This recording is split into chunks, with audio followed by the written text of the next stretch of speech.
আসসালামু আলাইকুম সুপ্রিয় দর্শক শ্রোতা, কেমন আছেন সবাই?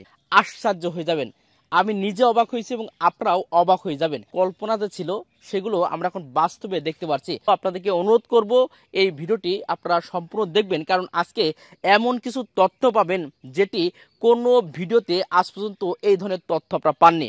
আমার এই পাশে খুবই চমৎকার একটা কাঁঠাল দেখতে পাচ্ছেন এবং অনেক বিগ সাইজের, বড় সাইজের। আমরা দেখেছি যে একটা কাঁঠাল গাছ লাগায় বাড়িতে, বাসা বাড়িতে, তখন এই কাঁঠালগুলো ধরন আসতে মিনিমাম 5 থেকে 6 বছর সময় লাগতো।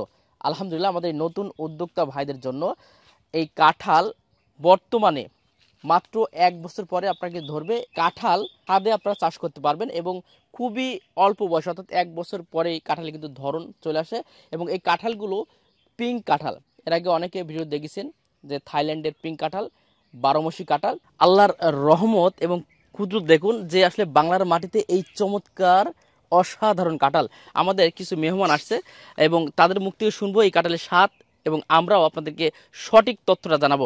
আসসালামু আলাইকুম। ওয়ালাইকুম আসসালাম ভাই, কেমন আছেন? আলহামদুলিল্লাহ ভাই, আচ্ছা, ভালো কোথা আছেন? থেকে আসছেন আপনারা? আমি চুয়াডাঙ্গা থেকে আসছি সজল ভাইয়ের এই কাঁঠাল দেখতে, এবং সজল ভাইয়ের অনেক বাগান, এর থেকে বেশ কয়েকটা চারা নেব এবং দেখবো, ভাইয়ের সাথে কথা বলবো। ভাই, এর আগে আসলে এই যে কাঁঠালটা দেখছেন পিঙ্ক, এই কালারের কাঁঠাল কখন কি আমি দেখেছেন এই কিনা? কালারের কাঁঠাল ইতিপূর্বে কখনো দেখি নাই। এখানে এসে সত্যিই আল্লাহ তাআলার বিশেষ যে রহমত বাংলাদেশের মাটিতে ফলাচ্ছে, এবং সেটা সজল ভাইয়ের মাধ্যমে চুয়াডাঙ্গাবাসী সহ সারা বাংলাদেশ দেখছে। জি জি। এটা আসলেই একটা গৌরবের একটা ব্যাপার যে জীবননগর উপজেলাতে সজল ভাইয়ের এই মানিকপুর গ্রামের যে যত ব্যাপক এরিয়া জুড়ে তার বাগান, তার ভিতরে অন্যতম একটা ব্যাপার হচ্ছে যে এই পিঙ্ক কাঁঠাল, পিঙ্ক কাঁঠাল, যেটা আসলে খেয়ে বুঝতে পারবো যে আরো সুস্বাদু কিনা। জি জি জি ভাই, হ্যাঁ।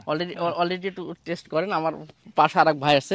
আসসালামু আলাইকুম। ওয়ালাইকুম ভাই, আসসালাম। আপনি কেমন আছেন ভাই? আলহামদুলিল্লাহ, আপনি কেমন আছেন? জি আলহামদুলিল্লাহ। তো আপনিও কি ফার্স্ট দেখছেন না এর আগে আমি দেখেছেন? আমার লাইফে কখনো এরকম পিঙ্ক কালারের কাঁঠাল কখনো দেখি নাই। জি জি। আমি দেখে অবাক। আর আমি ইতিমধ্যে খেয়ে নিয়েছি, অলরেডি খাওয়া হয়েছে? আমার খাওয়া হয়ে জি গেছে। জি এটা অত্যন্ত সুস্বাদু, জি সুস্বাদু এবং মিষ্টি। এমনি এমনি আমাদের সচরাচর যে দেশি কাঁঠালগুলো পাওয়া যায় সেগুলো থেকে এটা অন্যরকম স্বাদ। জি। আচ্ছা, আমাদের সজল ভাই যে বলে যে আঠা নেই, আমরা দর্শক সরাসরি দেখছে, তারপর আপনারা সরাসরি চোখে কি দেখছেন? না না, আঠা নাই। জি জি জি, কাঁঠালে কোনো প্রকার আঠা নাই।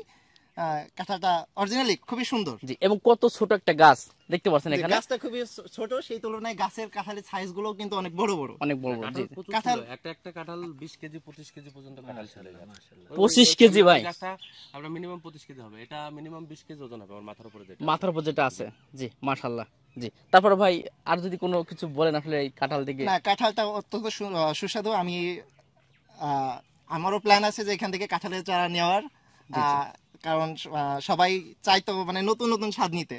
জি জি আমিও চাই যে এমন একটা কাঁঠাল আমার বাগানে রোপণ করতে এবং আমার পরিবারকে এমন সুন্দর একটা কাঁঠাল জি, জি। উপহার দিতে। এবং আমি চাই যে দর্শকবাসী যারা আছে তাদেরকেও আহ্বান করবো এখানে আসার জন্য এবং এই সুন্দর কাঁঠালের স্বাদ জন্য। জি, অনেক ধন্যবাদ ভাই। এবার আপনি বলেন, যেহেতু স্বাদ তো গ্রহণ করলেন।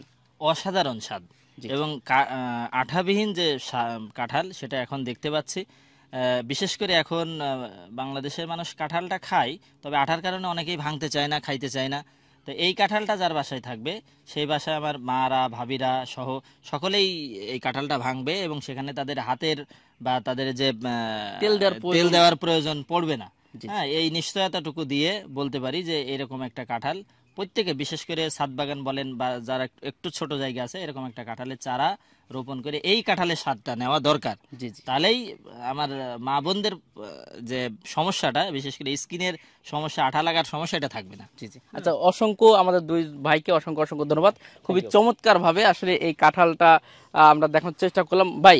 তো এই যে আমরা একটু দেখতে পাচ্ছি, দর্শক অনেকে বলবে যে ভাই এই যে আটা একটু হালকা হালকা আছে, এটা কিন্তু শুধুমাত্র হয় এমনি শিরে, জি, এর জি। ভিতরে কোনো আঠা লাগবে না। ভিতরে কোনো আঠা নেই, কিন্তু এই এটা শিরায় যাতে আরো ম্যাচিউরড হয়ে যায়। জি, এখন জি। এটা তো আমরা এখনো ডাসা কাঁঠাল খেয়েছি, এটা যাতে আরো একটু বেশি করে পাকানো যায়, এটার ভিতরে আঠা বুঝাই যাবে না, আঠা থাকবেই না। থাকবেই না একেবারে।